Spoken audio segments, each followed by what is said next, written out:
तमाम ही सिंगल विंगल लोगों को मेरा सलाम, welcome back to another video. कैसे तुम सारे के सारे। तो अभी मैंने परसों एक इंडियन मूवी देखी, धुरंधर, आई गेस मैं सही प्रोनाउंस कर रहा हूँ, जिसकी अभी सोशल मीडिया पे हर तरफ ही चर्चा है। खास तौर पे अक्षय खन्ना का एंट्री सीन, जो कि बेसिकली उसका एंट्री सीन था नहीं मूवी के अंदर। जिसने मूवी देखी है उसको पता है वो एंट्री सीन नहीं था उसका वो बलोचिस्तान के अंदर एंट्री सीन था उसका। खैर, इस मूवी की पाकिस्तान में इस वजह से बात हो रही है क्योंकि इसके अंदर पाकिस्तान के कुछ असली करेक्टर्स को, बल्कि मोस्टली करेक्टर्स ही इसके सारे पाकिस्तानी हैं, जैसे कि लियारी की जितने भी ये गैंग वॉर्स होती थी उसको दिखाया गया है। अरशद पप्पू, रहमान टकेर, चौधरी असलम, फिर पॉलिटिशियंस में पॉलिटिकल पार्टी के एक बंदे को भी दिखाया गया है। वो पॉलिटिकल पार्टी भी पता ही है आपको। इस वजह से इस मूवी के बारे में पाकिस्तान में भी बात की जा रही है। पर्सनली मैंने ये मूवी देखी। अभी हम ये वाला एंगल एक साइड पे रखते हैं कि इंडियन एजेंट 3,50,773वीं दफा पाकिस्तान में घुसा और उसे अपना मिशन अकम्प्लिश किया। ठीक है, इस चीज को भी हम एक साइड पे रखते हैं। मेरे ख्याल से इस बार उन्होंने काफी हद तक स्टडी की है, ठीक है, अपना होमवर्क वगैरह किया है, काफी सारी चीजों को देखा है। हाँ, मैं ये नहीं कहूंगा 100% जो चीज दिखाई है वो सब ठीक है, लेकिन बहुत सारी चीजें इस बार सही किया है। और सबसे बड़ी बात वो सर पे टोपी, सुरमा, अदाब अदाब तो खैर इस बार भी था, लेकिन एक जो टिपिकल तरीका है बॉलीवुड में मुस्लिम को दिखाने का, वो इस बार कम था थोड़ा। इस वजह से मूवी बर्दाश्त के काबिल है अगर आप देखना चाह रहे हो। और उसके अलावा जो कैरेक्टर्स थे उनको भी मेरे ख्याल से जो कास्टिंग थी वो बड़ी पावरफुल थी। वो तो ट्रेलर को देख के पता चल रही थी कि बड़े अच्छे अच्छे एक्टर्स हैं। उसके अलावा उन्होंने अपने रोल बड़े अच्छे तरीके से निभाए। और अक्षय खन्ना को तो आप सोशल मीडिया पे देख ही रहे हो, उसकी तो सबसे ज्यादा वाह वाह हो रही है, इवन रणवीर सिंह से भी ज्यादा। और जो चौधरी असलम का कैरेक्टर संजय दत्त ने किया वो भी काफी मजे का था मूवी के अंदर। और जो एक मेन चीज जो मैं हर रील के नीचे पाकिस्तानी की तरफ से देख रहा हूँ कि भाई हमारे कैरेक्टर्स उठा लिए, हमारा ये उठा लिया। भाई एक मिनट में मैं सब पाकिस्तानियों से पूछना चाहता हूँ, नहीं आपने क्या कोई ट्रेडमार्क कॉपीराइट करा के रखा हुआ है कि भाई आपके अलावा कोई बना नहीं सकता? देखो, एक अच्छी स्टोरी होगी वो तो लोगों ने उठानी ही उठानी है।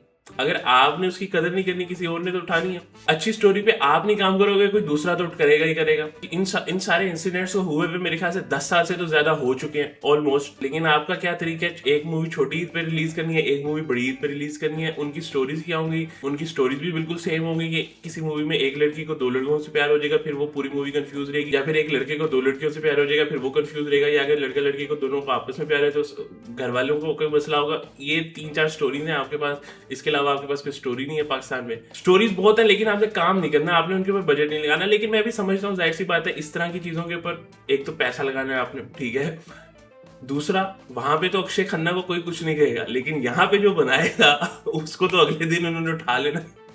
हाँ बेटा इधर आओ जरा, किससे पूछ के बनाई आपने ये? तो ऑफ कोर्स ये भी एक डर है यहाँ पे, ये भी एक वजह हो सकती है। लेकिन आज आके बात हुई है ऑन अ सीरियस नोट के स्टोरीज ना सिर्फ ये है, इसके अलावा भी और बहुत सारी स्टोरीज हैं। इवन कराची में इतनी स्टोरीज छुपी हुई हैं जिसकी कोई हद, छुपी नहीं हुई, इवन आपको यूट्यूब पे डॉक्यूमेंट्रीज मिल जाएंगी इनके ऊपर, बहुत अच्छी अच्छी। लेकिन बात हुई है कि किसी ने इन स्टोरीज का फायदा नहीं उठाया। अब अगर किसी और ने फायदा उठा लिया, अपना प्रोपोगेंडा बीच में घुसा के, तो आप रो ही सकते हो, उसके अलावा आप कुछ कर नहीं सकते। ठीक है, आपके पास टाइम था, आप अच्छे से कर सकते थे, लेकिन किसी ने जहमत नहीं की, तो मेरे ख्याल से अब रोने धोने का भी कोई फायदा नहीं है। और जहां तक इंडियंस की बात है तो देखो, वो अगर लियारी के इन सारे गैंग वॉर्स के ऊपर मूवी बनाए तो at the end of the day उन्होंने सेल इंडियन ऑडियंस को ही करनी है। तो इंडियन ऑडियंस को सेल करने के लिए उन्हें जाहिर सी बात है बीच में कुछ तो इंडियन एंगल भी देना है, लेकिन कुछ की बजाय उन्होंने बहुत सारा ही इंडियन एंगल दे दिया। ठीक है, प्रॉपर एजेंट आ गया इंडिया का फिर से पाकिस्तान में। फिर उसके बाद जो है वैसे तो मुझे अभी तक ये बात समझ नहीं आई कि उसकी बीवी को पता कैसे नहीं चला कि ये इंडियन है। एटलीस्ट शादी के बाद तो पता चल जाना चाहिए था, लेकिन खैर वो आया, फिर वो उस पूरे नेटवर्क में इंपॉर्टेंट बंदा भी बन गया। फिर उसने रहमान डकेट को भी उसने मार दिया और चौधरी असलम के हवाले कर दिया। वैसे तो रियल में भी बहुत लोग जो हैं इस चीज़ पे सवाल उठाते हैं कि ये फेक इनकाउंटर था और वो सारा कुछ। और उसके अलावा ये रहमान डकेट इन सबको मुंबई अटैक्स का जिम्मेदार करार दे दिया उन्होंने।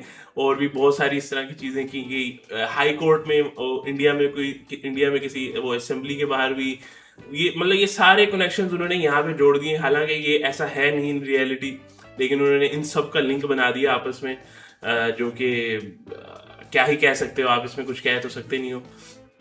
उसके अलावा पाकिस्तान में जो भी यहाँ पे मूवी बनाएगा, जाहिर सी बात है रहमान डकैत आज नहीं होगा, लेकिन उसके साथी तो आज भी जिंदा ही होंगे, ठीक है। उसके अलावा जो सबसे मेन एंगल है यहाँ पे, पॉलिटिकल पार्टीज का भी एंगल है, वो तो अभी भी फुल सरगर्म है, ठीक है। जिसने मूवी बनानी है उसके लिए तो उनको भी टैकल करना खतरा है, पता चले कल को उसकी बोरी बंद लाश मिल रही हो ठीक है। और कौन सी पॉलिटिकल पार्टीज है वो तो आपको भी पता ही है, जिन्होंने सर पे हाथ रखे हुए थे। लेकिन मेरे ख्याल से पार्ट 1 तो आपने बहुत अच्छा कर लिया, लेकिन पार्ट 2 में काफी हद तक, क्योंकि मैंने सारी डॉक्यूमेंट्रीज देखी हुई है, मुझे पता है कि एक्चुअली में क्या क्या हुआ, तो मेन स्टोरी तो पार्ट 2 की वही रहेगी। लेकिन ये थोड़ा सा मसाला डालने के लिए मेरे ख्याल से ज़्यादा फिर कुछ ऐसा ही हो जाएगा कि रणवीर सिंह जो है, अब वो जो ISI का जो बंदा बनाया हुआ था, मेजर इकबाल है उसका नाम, उससे बदला लेगा, फिर कोई वो बड़े साहब भी बनाए हुए थे उससे बदला लेगा, कुछ इसी टाइप का ही होगा। और रणवीर सिंह की थोड़ी सी बैक स्टोरी भी हमें देखने को मिल जाएगी, क्योंकि मूवी के एंड में उन्होंने वो दिखाया। तो इसी पार्ट 2 काफ़ी हद तक प्रिडिक्टेबल है, लेकिन क्योंकि ये स्टोरी आपको पता है तो वो तो वैसे सारा कुछ प्रिडिक्टेबल है। इंडियंस के लिए न्यू होगा, क्योंकि उन मोस्टली ऑडियंस को नहीं पता होगा इस सारी चीज़ का। मैं तो कहता हूँ यार, क्योंकि मुझे पाकिस्तानी फिल्म मेकर से तो उम्मीद है नहीं, एटलीस्ट इंडियन फिल्म मेकर भी कोई इस टाइप का सीजन बना सकते हैं, जैसे मिर्जापुर टाइप है, उसमें तो आपको सारा कुछ खुद कैरेक्टर्स और वो सब कुछ लिखना पड़ता है। यहाँ पे आपको कुछ फिक्शनल करने की जरूरत नहीं है, रियल में पूरी गैंग वॉर्स बनी है और ऐसी ऐसी स्टोरीज हैं, मतलब आप इन्हीं की स्टोरी उठा लो, ठीक है। आप डॉक्यूमेंट्री देखो कि एक्चुअल में क्या हुआ, कि उसका अरशद पप्पू से बदला कैसे लिया इन लोगों ने, कैसे उन लोगों के सर काटे, ठीक है। लोगों को आधी रात को ग्राउंड में इकट्ठा किया और लोगों ने आके देखा कि कुछ लोग फुटबॉल खेल रहे हैं और पता चला वो फुटबॉल लोग इन लोगों के सर थे। और भाई कैन यू इमेजिन, मतलब ये चीज़ें आप इमेजिन ही कर सकते हो कि, लेकिन ये चीज़ें रियल हो रही हैं, कराची में हुई हैं, और इससे भी और पता नहीं कितनी कितनी चीज़ें हुई हैं, ठीक है। आप जाके, लेकिन मतलब बहुत बहुत ज़बरदस्त क्राइम्स की ये सीजन्स बन सकते हैं, ठीक है। क्योंकि फिक्शनल में ऐसा होता है कि लोग शुरू तो कर देते हैं, जैसे मिर्ज़ापुर को ही आप एग्जाम्पल डालो, 1 इतना अच्छा लगा, आगे हक दिया, किसी को पसंद नहीं आया। लेकिन यहाँ पे आपको पता ही है कि भाई चीज़ें ऐसी ऐसी हुई है कि आपको ये फटेगा ही फटेगा। जाहिर सी बात है, इंडियन फिल्म मेकर्स ने इंडिया में सेल करनी है चीज़, तो वो इंडियन एंगल देंगे, फिर से एक एजेंट आएगा और वो फिर से जो है कि सब कुछ कर आगे निकल जाएगा। मेरे ख्याल से पार्ट 2 में रणवीर सिंह ISI को भी तबाह करके निकल जाएगा, ठीक है तो ऐसे ही कुछ होगा और क्या ही होगा। बेशक आप पाकिस्तानी हो, बेशक आप इंडियन हो, मेरे ख्याल से आप इस मूवी को इंजॉय करोगे अगर आपको इस तरह की क्राइम्स वाली मूवीज पसंद हैं। हालांकि इस मूवी में भी काफ़ी हद तक उन्होंने ब्रूटैलिटी वगैरह दिखाने की कोशिश की, जहाँ पे वो मेजर इकबाल जो होता है वो बंदों, उसने वो सारे उस बंदे की वो बॉडी पे लगाए होते हैं, वो खींचता है ऐसे करके। लेकिन स्टिल ये ब्रूटैलिटी भी जो रियल में हुआ है यहाँ पे, उसके सामने कुछ भी नहीं थी, ठीक है। अभी भी बहुत सारी ऐसी चीज़ें मे भी शायद पार्ट 2 में हों, क्योंकि अब जो रियल में तो यही हुआ था ना कि रहमान डकैत के बाद उज़ैर बलोच ने कमांड संभाली थी। पार्ट 2 में भी यही होगा मेरे ख्याल से, और फिर वो अरशद पप्पू से बदल, मैं वो देखना चाहता हूँ कि ये उस सीन को कैसे दिखाते हैं, क्या ये वो फुटबॉल वाला सीन करने की कोशिश करते हैं या नहीं करते, लेट्स सी। लेकिन मज़ा आएगा। मेरे ख्याल से ये टाइम है पाकिस्तान के फिल्म मेकर्स के लिए भी कि वो भी ये लव शव रोमांटिक और ये वो इन चीज़ों से थोड़ा सा निकल के कुछ यहाँ पे भी कदम रखें। मैं ये नहीं कह रहा कि आप बिल्कुल ही घुस जाओ यहाँ पे, लेकिन और भी बहुत चीज़ें हैं जिसमें आप कर सकते हो और वो चीज़ें हिट जाएंगी। ऐसा भी नहीं है कि पैसा ज़ाया ही होगा, लेकिन बस ना एक फार्मूला बना लिया है कि छोटी ईद पे एक मूवी रिलीज़ करनी है, एक बड़ी ईद पे करनी है। ये फार्मूला है, इस पे मूवी बनाओ और इतने एक पैसे बन जाएंगे। लेकिन मेरे ख्याल से किसी ना किसी को तो एटलीस्ट इससे बाहर निकलना चाहिए और ट्राई करना चाहिए, नहीं तो ऐसा ही होता रहेगा। कोई इंडिया से, कोई कहीं से आपकी स्टोरी उठाएगा, उसमें अपना प्रोपेगेंडा डालेगा और वो हिट है। जो भी है सारी बातें एक तरफ, जो अक्षय खन्ना की वो बलोचिस्तान में एंट्री वाला सीन वायरल जा रहा है सोशल मीडिया पे, ओए होए होए, मतलब लोग पूरी मूवी एक साइड पे और बस वो एक सीन एक साइड पे, और वो म्यूजिक लोगों को समझ भी नहीं आ रहा कि किस लैंग्वेज में है, क्या बोल रहा है, एक दो लफ्ज भी नहीं लोगों से पिक हो पा रहे हैं, लेकिन बस वो रील चल रही है, फटे जा रही है। मैं वो रील दिन में कोई 20 दफा मेरे सामने वो रील आती है, और वो हर रील मिलियंस में।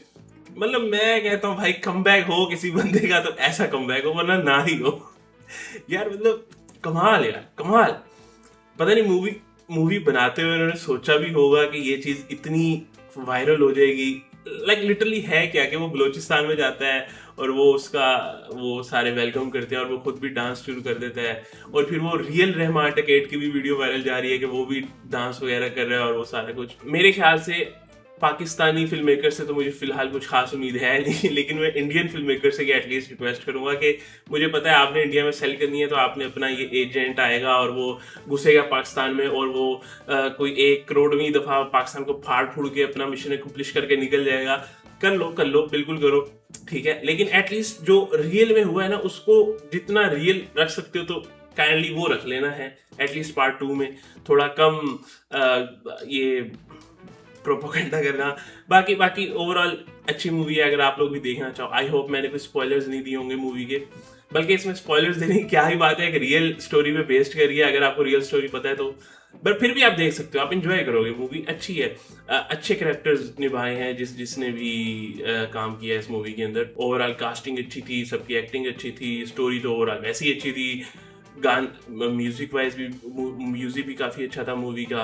सो या अच्छी मूवी थी, बड़ी देर के बाद मुझे अच्छी लगी। एक ऐसी मूवी जिसमें प्रोपोगेंडा था, मतलब ये मैं कह रहा हूँ जो हर इंडियन मूवी पे आते ही वीडियो बना देता है, ये वो बंदा कह रहा है। सो या नाइस वर्क, गुड जॉब। सो बस गाइस ये थी आज की वीडियो। अगर तुम्हें वीडियो पसंद आई वीडियो को लाइक करो और मुझे कमेंट सेक्शन में बताओ कि क्या तुम लोगों ने ये मूवी देख लिया तो कैसी लगी। तो फिर मिलते हैं अगली वीडियो के अंदर। बाय। मैं एक दफा फिर वो रील देख लूँ अक्षय खन्ना की।